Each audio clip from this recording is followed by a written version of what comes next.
দীপাংকৰ কুমাৰ নাথ আছুৰ প্ৰাক্তন সভাপতি আছিল। আজি প্ৰায় 1 বছৰ 3 মাহ আগতে ছাত্ৰ সন্থাৰ মজিয়া ত্যাগ কৰিছে আৰু আজি আমি তেখেতৰ বক্তব্য আৰু সংবাদ মাধ্যমৰ যোগেদি অৱগত হৈছো যে আজি তেখেতে বিজেপিত যোগদান কৰিব। এইটো আচলতে ছাত্ৰ সন্থাৰ সত্তাটোৰ কাৰণে এটা লজ্জাজনক কথা হৈছে আৰু দীপাংকৰ কুমাৰ নাথ ডাঙৰীয়াৰ দৰে এগৰাকী ব্যক্তিয়ে এনেকুৱা বিশ্বাসঘাতকতা এনেকুৱা গাদ্দাৰী কৰিব বুলি আচলতে ছাত্ৰ সন্থাৰ আমি কোনো তৃণমূল কৰ্মীয়ে ভবা নাছিলো। এই ৰাইজৰ হৈ একনিষ্ঠভাৱে কাম কাজ কৰি যাবৰ কাৰণে সেৱা আগবঢ়াবৰ কাৰণে আজি আনুষ্ঠানিকভাৱে বিজেপি দলত যোগদান কৰিছোঁ আৰু মই সকলোৰে সহায় সহযোগিতা কামনা কৰিছোঁ।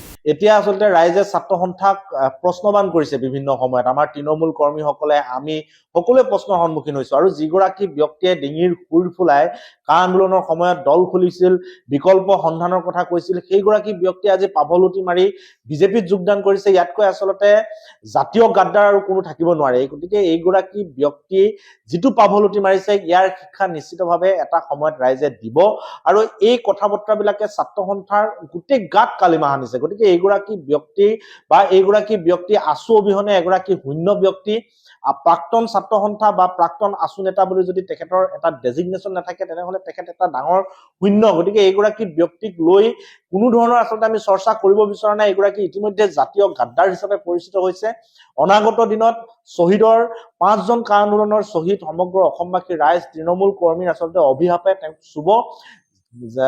জাতিৰ গাদ্দাৰ কৰি যদি তেখেতে গাদী ৰক্ষা কৰিব বিচাৰিছে, গাদীত বহিম বুলি ভাবিছে, এইটো তেখেতে ভুল ভাবিছে আৰু এই কথা বতৰাবিলাকে অনাগত দিনত তেখেতক খুলি খুলি খাব, এইটো এটা স্পষ্ট কথা।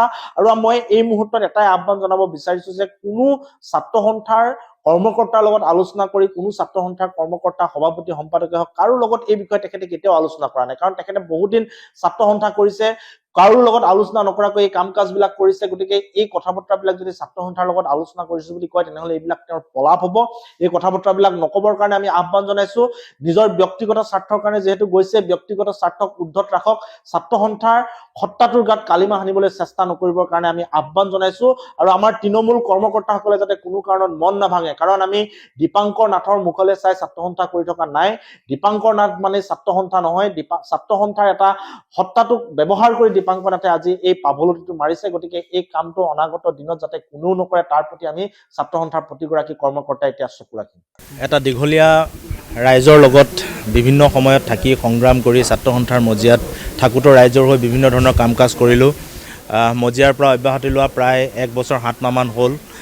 তাৰপিছতো ৰাইজৰ লগত বিভিন্ন ধৰণে কাম কাজ অব্যাহত ৰাখিছিলোঁ আৰু এতিয়া সেই ৰাইজৰ হৈ একনিষ্ঠভাৱে কাম কাজ কৰি যাবৰ কাৰণে, সেৱা আগবঢ়াবৰ কাৰণে আজি আনুষ্ঠানিকভাৱে বিজেপি দলত যোগদান কৰিছোঁ আৰু মই সকলোৰে সহায় সহযোগিতা কামনা কৰিছোঁ।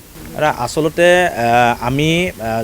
আমাৰ অসমত বাস কৰা প্ৰতিগৰাকী মানুহৰ মন সদায় জাতীয়তাবাদী, কিন্তু ৰাষ্ট্ৰীয় দলত থাকিও আমি জাতীয়তাবাদী চিন্তা চৰ্চাৰে গোটেই অসমখনৰ কাৰণে কাম কাজ কৰিবৰ কাৰণে আমি আগবাঢ়ি যাব লাগিব। আজি RSSৰ কথা আমি বিভিন্ন সময়ত কৈ থাকোঁ, কিন্তু RSSে যিখন ৰাজ্যলৈ যায় সেই ৰাজ্যখনতে তেখেতসকলে সেই ভাষাটোৰ ওপৰত সদায় কাম কাজ কৰি আহিছে। আমি অসমতো দেখিছোঁ প্ৰায় 540খন অসমীয়া মাধ্যমৰ বিদ্যালয় খুলিছে, য'ত শংকৰদেৱ শিশু নিকেতন, সৰস্বতী শিশু নিকেতন আদি কৰি 540খনৰো অধিক অসমীয়া মাধ্যমৰ বিদ্যালয় খুলি অসমীয়া মাধ্যমটোক, অসমীয়া ভাষাটোক আগবঢ়াই লৈ গৈছে।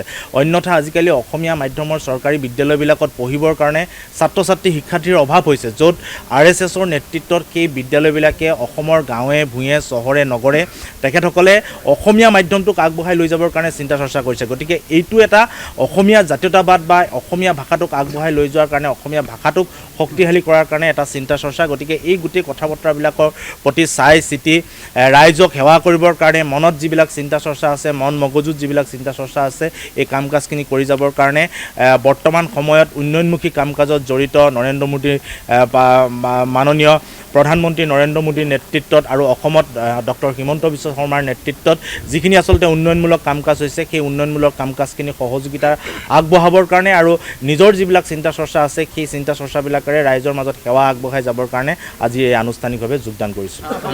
আচলতে ভাৰতবৰ্ষ বা অসম যিয়ে হওক, সকলো মানুহৰে বাক স্বাধীনতাৰ অধিকাৰ আছে। আপোনাৰো প্ৰশ্ন সোধাৰ যেনেকৈ অধিকাৰ আছে, মোৰো সেই প্ৰশ্নৰ উত্তৰ দিয়াৰ অধিকাৰ আছে, বা আন কাৰোবাৰ, যিহেতু মই ৰাজহুৱা ব্যক্তি হিচাপে ৰাইজে মোৰ কিছুমান ধনাত্মক কথা ক'ব, কিছুমান ঋণাত্মক কথা ক'ব, গতিকে সকলোবিলাক কথা বতৰা কোৱাৰ অধিকাৰ আছে।